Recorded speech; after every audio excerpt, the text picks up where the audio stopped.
Join our community and dive into chilling horror tales that will steal your breath away. Subscribe, ring the notification bell, and brace yourself for a journey into the unknown. They say every family has secrets, but the Durhams carried theirs like a curse etched into the very soil of their land. And for nearly a century, whispers of what happened behind the heavy oak doors of the Durham estate refused to die. Tonight you will hear what the world was never meant to know.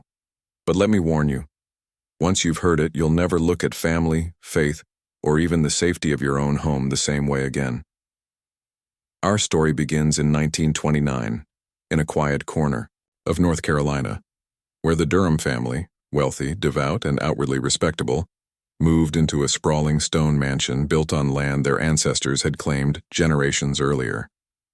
To the locals, it was a symbol of prosperity.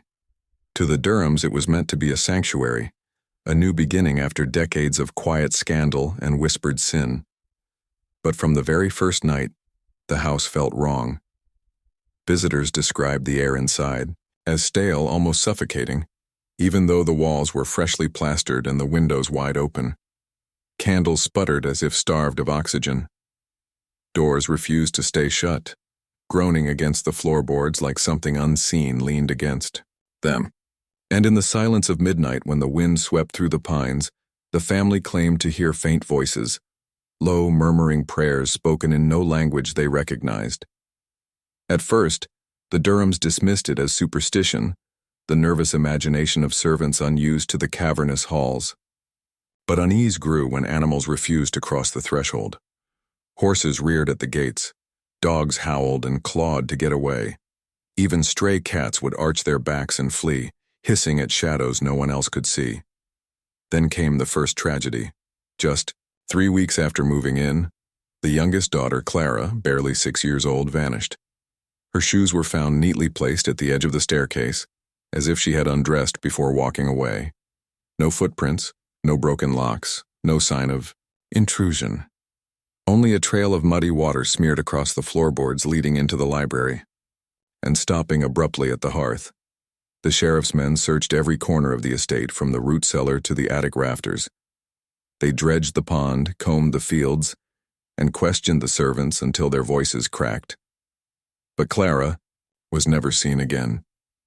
The official record stated she was lost, perhaps wandered into the woods and perished. But within the town, another story took root. Neighbors whispered that the house had taken her, that something in the foundations, buried with the stone, demanded a sacrifice, and though the Durhams mourned publicly, no one could ignore that the family remained oddly composed. Too composed.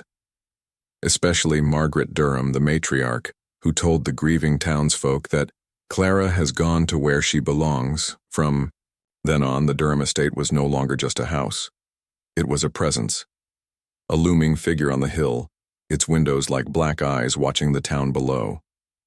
And people began to notice that misfortune followed anyone who stepped too close. A delivery boy broke his leg after slipping on the steps, though he swore something pushed him. A maid collapsed in the dining hall, raving about voices calling her name from under the floor. And one autumn night, the local pastor who tried to bless the estate was found lifeless on the front lawn, his Bible clutched so tightly his fingers had to be broken to remove it.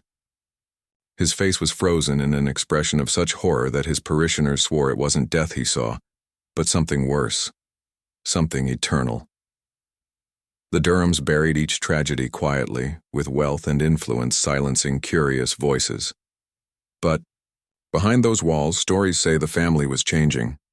Guests claimed the children grew pale and distant, speaking in riddles that no child their age could understand. The patriarch, Samuel Durham, once a charismatic businessman, stopped attending church and began hosting strange midnight gatherings in the library where the fire never seemed to die. And neighbors noticed that every year on the same night, the anniversary of Clara's disappearance, the Durhams would shut the gates, extinguish every light, and remain locked inside until morning. No servant was permitted to stay. No visitor was allowed near. And though the house was silent from the outside, those who dared to linger claimed they heard faint rhythmic chanting and the unmistakable cries of a child. What happened inside the Durham estate remained hidden from the world, But the town lived in its shadow. Fear became part of daily life. Mothers warned their children never to wander too close. Local men crossed themselves when they passed. And as the years bled into decades, the legend of the cursed house deepened, each generation adding their own stories, each one darker than the last. But all legends, no matter how shrouded in rumor, begin with a seed of truth. And the truth of the Durham family is far more terrifying than anything the town imagined. Because the Durhams were not victims of their home, they were the architects of its evil. The mansion, it turns out, was built on land that carried a history of its own. Beneath its foundations lay the unmarked graves of those who came before, the ones silenced to secure the Durham fortune. Whole families erased, their land stolen, their blood spilled into the soil. And though time buried their names, the earth did not forget. It never forgets. The mansion was not a sanctuary, it was a monument, a tomb dressed as a home. And the walls of stone were nothing more than a prison for what had been awakened beneath. The Durham family believed they had bound their sins to the earth, hidden them beneath mortar and stone. But the truth is, evil does not stay buried. It grows. It festers. It waits. And as we begin unraveling this tale of 93 years of terror, remember this. The first disappearance was only the beginning. For what lived within the Durham estate was not content with one child, one life, or one generation. It was patient. I was hungry. And it would devour them all. They say a house holds memory. Some walls echo laughter, others cradle sorrow. But the Durham estate, looming atop its barren hill, seemed to breathe something darker.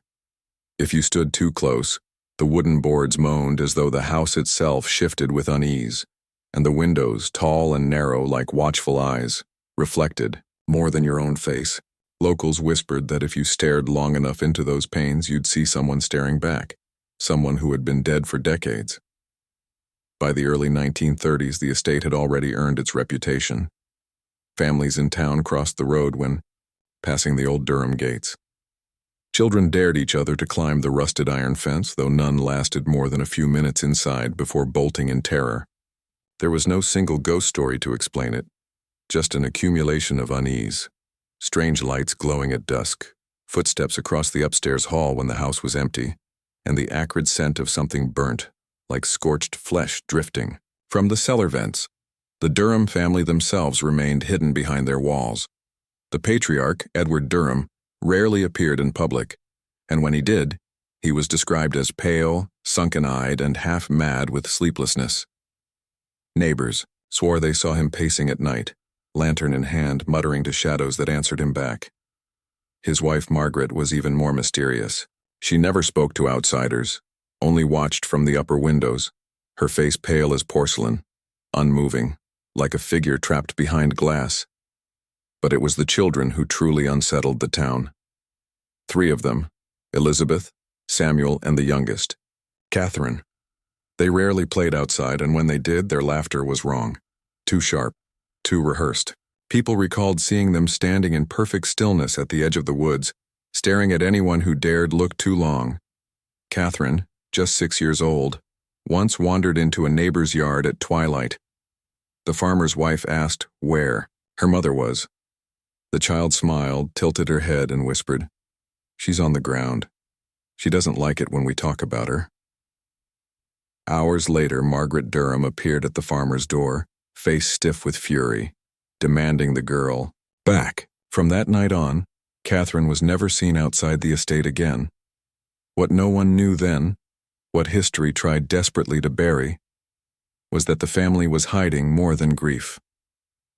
Behind the estate's locked cellar doors lay journals, scraps of parchment, and rituals too grotesque to speak aloud. Edward Durham had become obsessed with ending what he called the curse of silence. According to the writings later uncovered, voices tormented him every night. He believed the house itself was alive, demanding offerings, and that only by sacrificing memory could it be fed. That was the twisted genius of Edward Durham. He didn't take lives, not at first. He took histories. He erased people piece by piece. The first documented case was a maid named Clara Weston. Records show she entered service at the estate in 1932. Within months, neighbors noticed she no longer visited her family in town. Her friends recalled that when they tried to greet her in the marketplace, she looked through them as if they were strangers. By autumn, it was as if she had been erased entirely from her own life, forgetting her parents, her childhood, even her own name. And then she vanished. The Durhams claimed she had moved on. Her body was never found. It was only the beginning. Each year that followed, the Durham family grew quieter, more withdrawn. Guests who visited the estate described cold dinners where no one spoke. Children sat in silence, eyes downcast, hands folded too perfectly in their laps.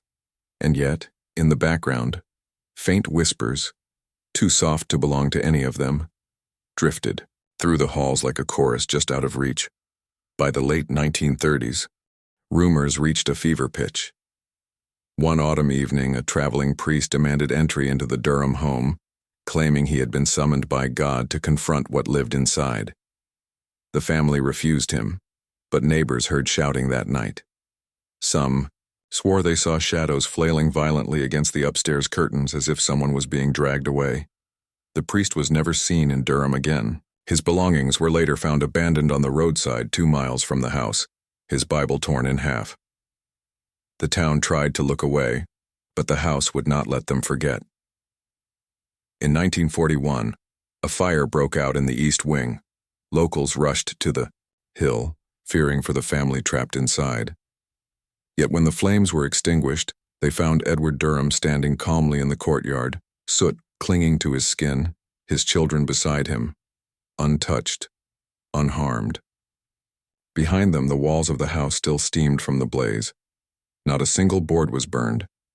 And in the ashes, they discovered something else. Charred remains of bones that did not belong to any of the family. The sheriff's office launched an investigation. Records show Edward claimed the bones were old relics of the land. But the truth spread like wildfire. The people of Durham whispered that the house was feeding, that the family was giving it flesh and fire, binding themselves to whatever. Hunger lived beneath its floors, yet still, no one dared act. Fear kept the town silent, because every time someone spoke too loudly against the Durhams, tragedy followed. Crops failed, livestock bled out in their pens, children fell ill with fevers no doctor could name. It was as if the very soil of the town was in league with the family, punishing those who questioned them. By the time the war ended in 1945, the Durham estate was a fortress of secrecy. The children had grown, Elizabeth now a cold and withdrawn, young woman Samuel a brooding figure who never left the grounds, and Catherine gone. No record of her death, no burial, no trace. She had simply been absorbed into the silence. But one night, in November of that year, everything changed. A boy from town, barely 17, dared to break into the estate. He wanted proof, something to show the world that the Durhams weren't just an odd, reclusive family, but something darker. What he found inside would never make it into the newspapers. It lived only in hushed, fearful retellings. Because when he stumbled into the basement, past the rotting beams and rusted locks, he found not one house, but two. Beneath the mansion, carved into the earth, was an identical structure, a mirror house, its rooms filled with bones arranged like furniture, its walls painted with blood. And in the center of it all, a child's toy, a small porcelain doll, cracked and smiling. The boy never returned to town. His body was never found, and from that night on, no one, no matter how brave, no matter how foolish, ever dared step foot inside the Durham estate again. But the family remained, and their silence only grew heavier. They say that a family's curse lingers longest not in the soil nor in the bloodlines, but in the children who inherit the silence. And in the Durham household, silence was the sharpest weapon of all.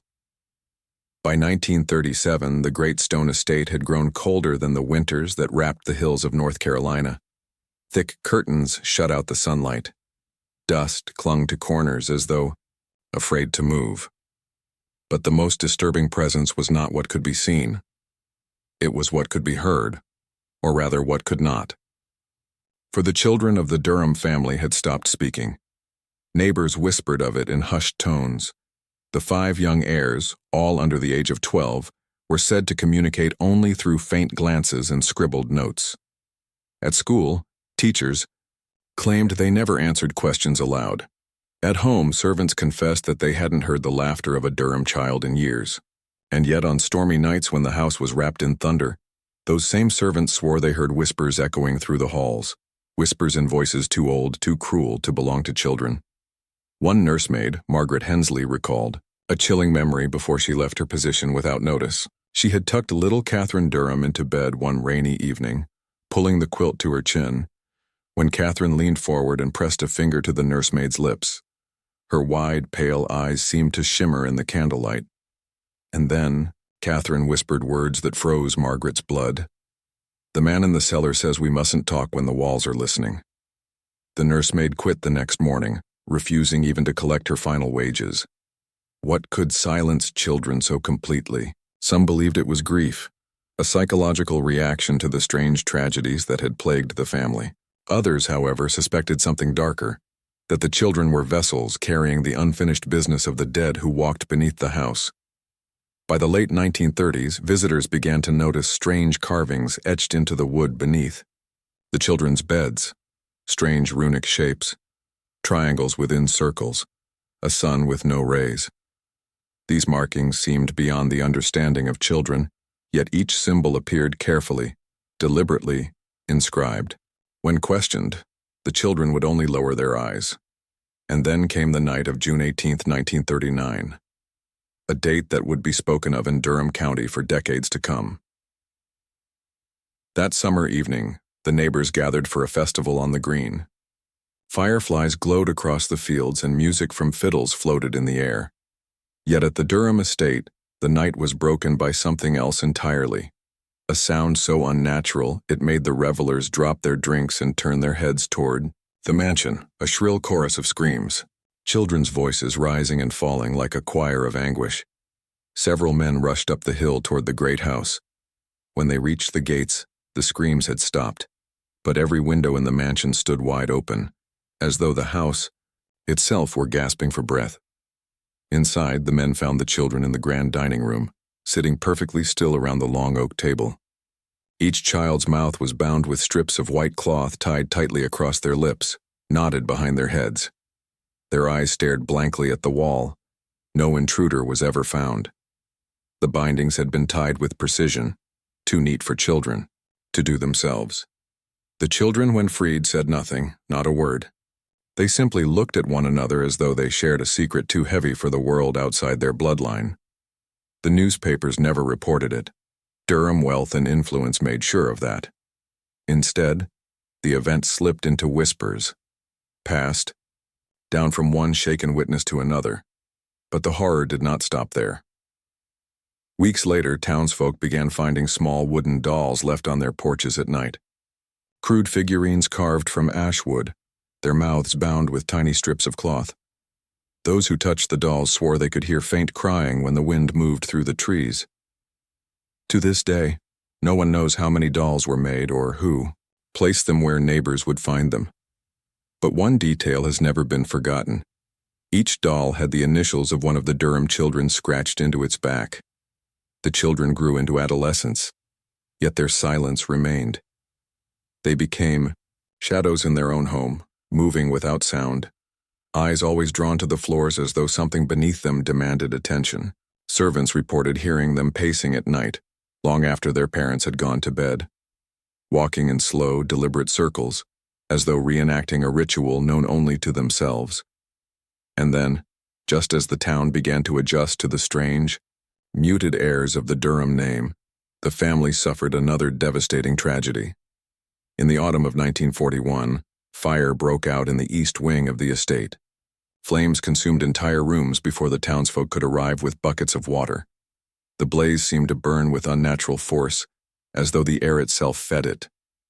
When it was finally extinguished, the east wing was reduced to a blackened shell and, Inside those ruins, firemen found something that made even the most hardened men step back in dread.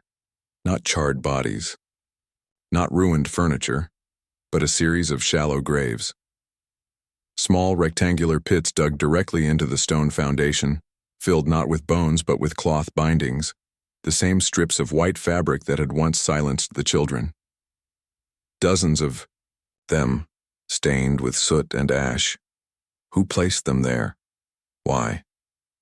No one could answer. But the discovery spread terror through the town. For the first time, whispers of witchcraft began to circle the Durham name.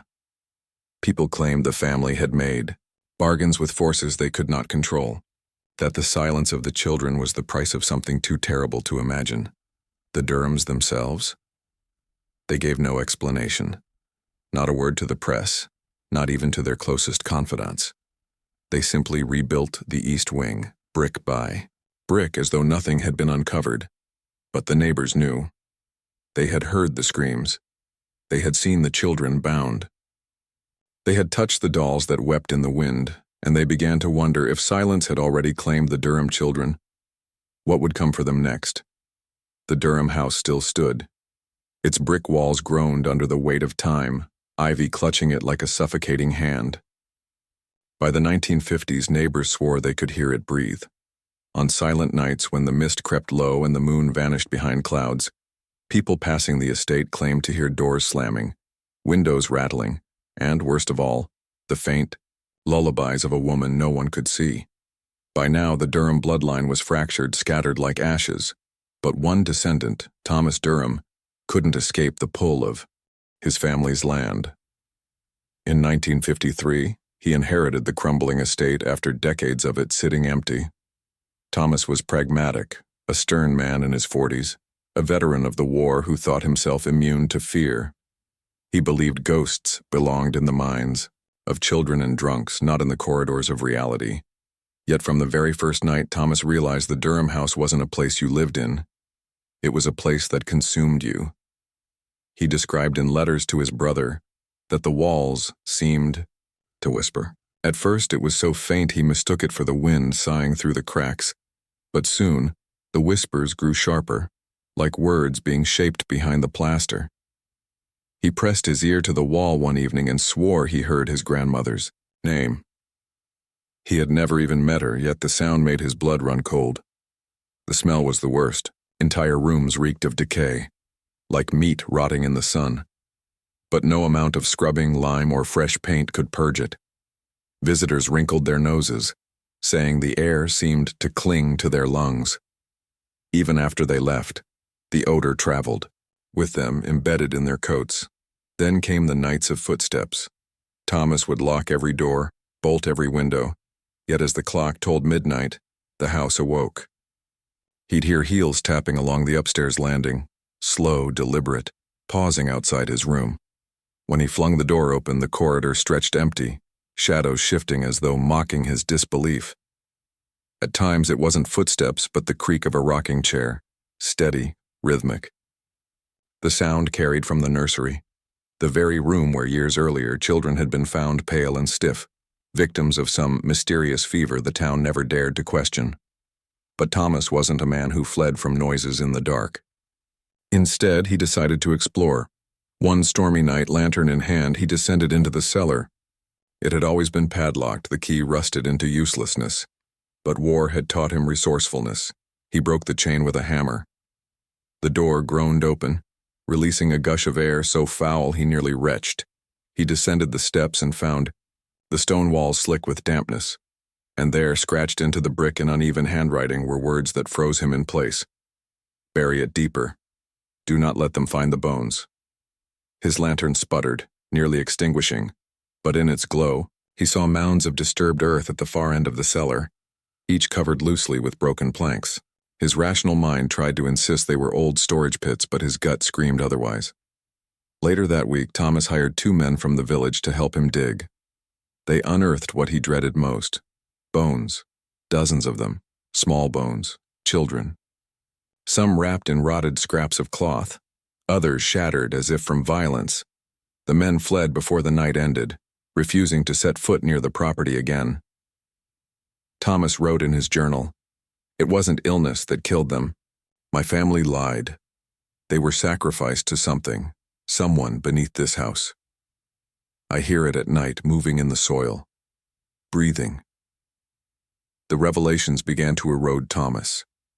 His neighbors said he looked gaunt, haunted, as though shadows clung to him more tightly than to other men.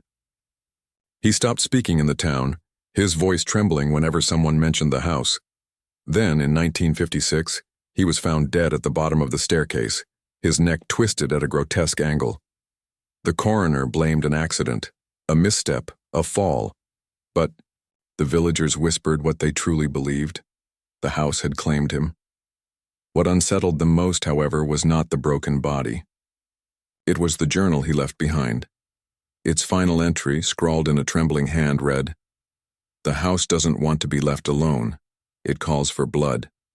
And when it doesn't get what it wants, it takes."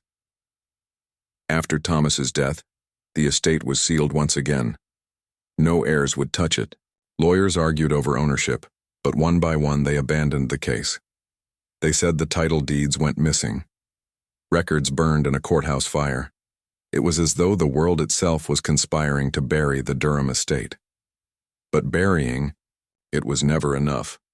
For the stories persisted. Children dared each other to sneak past its gates. Some came back wide-eyed, saying they heard someone calling their names from the windows. Others never returned at all, their fate swallowed by time. Police searches were half-hearted, reports buried, families silenced. And so, the house stood, silent by day, breathing by night, waiting for its next heir, its next victim, its next offering. For by now, one truth had become undeniable in the town of Durham. The family was cursed not just by blood, but by the very soil they had built upon. Something older than the house, older than the family itself, lingered there, patient, hungry, and relentless. And though decades passed, the terror never faded. It only grew more patient, more cunning, more insistent. Because the Durham family's legacy wasn't finished. It had only just begun. The Durham farmhouse stood like a rotting tooth against the gray horizon, but by the winter of 1972, it no longer looked merely abandoned. It looked watched. Locals who dared to drive past claimed they could see candlelight flickering in the upper windows, though the place had long been declared unfit for habitation. Some swore they saw figures, tall, shadowy outlines standing motionless behind the warped glass. The sheriff dismissed it as superstition, yet not a single deputy dared to investigate after dark. But one person did step forward, a historian named Margaret Alcott, whose curiosity about the Durhams bordered on obsession. She was convinced that the family's downfall wasn't just tragedy, it was ritual. Her research uncovered something the town had long suppressed. The eldest Durham, Patriarch Walter, had been more than a stern farmer. He was a man consumed by loss after his wife's death in childbirth. According to a set of brittle, half-burned journals Margaret unearthed from the county archives, Walter had made desperate visits to an outsider, a preacher who wasn't affiliated with any church, a man who promised to open the soil and let her soul return. But what Walter brought back into his home wasn't his wife. The journals detailed midnight gatherings at the farm, where neighbors recalled smoke rising and animals vanishing. Margaret described chants scrawled in broken Latin and ritualistic drawings etched into the wood of the barn. And then abruptly, the entries stopped, almost as though Walter had tried to bury his own words before they betrayed him. Yet Margaret's most chilling discovery came not from paper but from whispers of townsfolk, that a pact had been made. That Walter Durham had promised not just his loyalty, but the very bloodline of his family, in exchange for his wife's spirit to walk again. And this, Margaret insisted, explained everything. Why the children suffered violent fits. Why the farm animals died without reason. Why for generations tragedy clung to every Durham descendant like a curse stitched into their veins. The pact wasn't broken with Walter's death. It lingered, binding every child born after him. The town, unsettled by Margaret's claims, pushed back. Old wives' tales, they muttered. a bored historian chasing shadows. But the timing was too cruel to ignore. For the first time in decades, New Durhams had returned to the crumbling farmhouse. In 1973, Walter's great-grandson, Daniel, inherited what remained of the estate.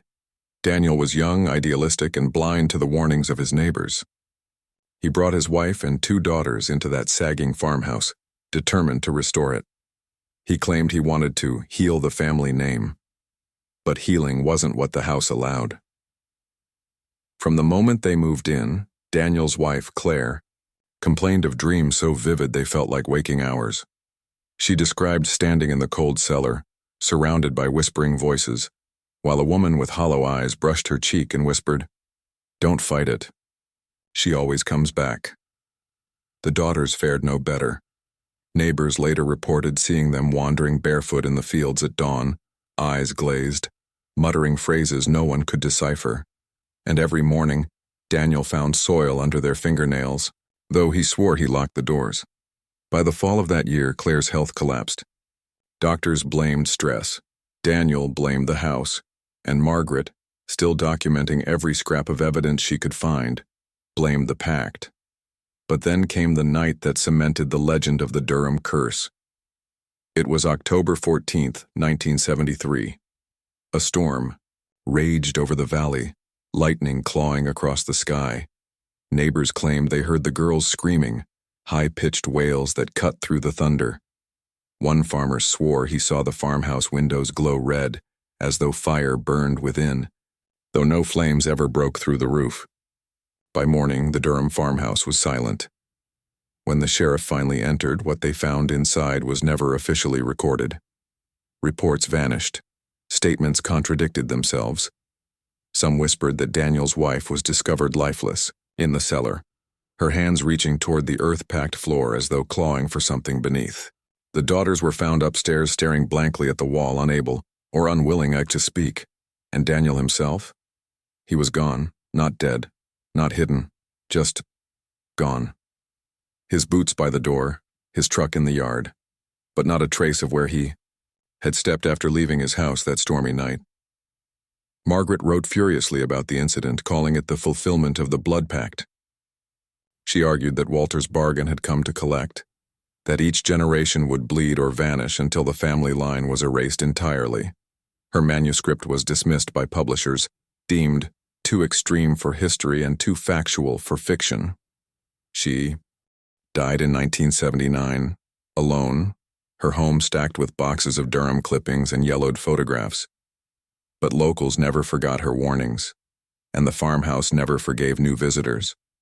Even decades later, thrill-seekers who trespassed into the ruins spoke of strange sensations, the sound of children laughing in the rafters, the stench of rot from the cellar, and the feeling that someone was breathing softly at the back of their neck. One boy who entered on a dare swore he saw a figure standing in the corner, a tall man, head bowed, his lips moving as though reciting words in a language that curdled the air itself. The house, Margaret had warned, wasn't haunted by ghosts. It was haunted by a promise kept too well. And by the late 20th century, the Durham legacy had become a quiet horror, one no one spoke of openly, but one that every local feared. For each time a descendant appeared in town records, tragedy followed swiftly behind. And now, as we near the close of their blood-soaked timeline, the most chilling question remains. Did the Durham curse finally end, or has it simply been waiting, patient as ever, for its next offering? The Durham family's nightmare stretched on like a wound that refused to heal. For nearly a century, their legacy was marked by shadows, grief, and whispered rumors of something far darker than coincidence. But it was in 1993, exactly 93 years after the first tragedy, that the cycle reached its terrifying climax. The town of Ashford was quieter by then. The once proud Durham estate stood half-collapsed, ivy swallowing its windows like nature itself wanted to bury the sins that had been committed inside. But the bloodlines remained. Descendants of the original family had scattered, some changing their names, some moving far away, but the curse, if that's what it was, seemed to follow them. It began again with a funeral. Eleanor Durham, the last living matriarch, had passed at the age of 84. She had lived in near seclusion for decades, barely speaking to anyone. Her windows boarded, her house thick with dust and silence. Neighbors often said they heard her talking at night, not to herself, but as though carrying on long conversations with people unseen. At her funeral, few attended. A handful of relatives, mostly distant, arrived reluctantly, as though something compelled them. But when the coffin was lowered into the earth, the whispers started again. Her granddaughter Claire, and a young woman of just 24, was the one who spoke aloud what others feared to say. Standing by the grave, her voice trembling, she asked, "What did she know? What was she keeping from us?" The question hung in the air like a challenge, and though no one answered, everyone felt it. Because everyone knew that the Durhams were not victims of random tragedies. Something tied them all together, something ancient. That very night, Claire received a phone call. The line crackled with static, and on the other end was an old man she didn't recognize. His voice was weak, rasping, but certain. "You need to come back to the house," he said. "It's time." Before she could respond, the line went dead. The Durham estate had been abandoned for years, left to rot after generations of misery, but Claire couldn't ignore the pull. She returned the next evening with nothing but a flashlight, a tape recorder, and her courage. The air around the house was heavy, stagnant, as though time had stopped at its gates. The front door hung loosely on one hinge, and as she stepped inside, the smell hit her. Mildew, rot, and something else. Something metallic, like old blood baked into the wood. Her flashlight beam cut across the broken staircase, the peeling wallpaper, the collapsed ceiling where rain had eaten through. And then she heard it. The sound of children laughing, faint and far away. It couldn't be real. No children had lived here in decades. Yet the sound drifted down the hall, light and eerie, like an echo from another century. Claire pressed a record on her tape machine, whispering, "If anyone hears this, I'm in the Durham house." She followed the sound to the basement. The door groaned as she pulled it open, revealing a staircase steeped in darkness. The air grew colder with every step until her breath fogged in the beam of her flashlight. At the bottom, she saw something strange. The stone wall at the far end had been disturbed, bricks loosened, as if someone had clawed at it from the other side. And then, she noticed it. A carving scratched deep into the wall. The initials. RD 1900s, Richard Durham, the first patriarch. The one who had supposedly lost his mind after his children died. But what chilled her wasn't just the initials.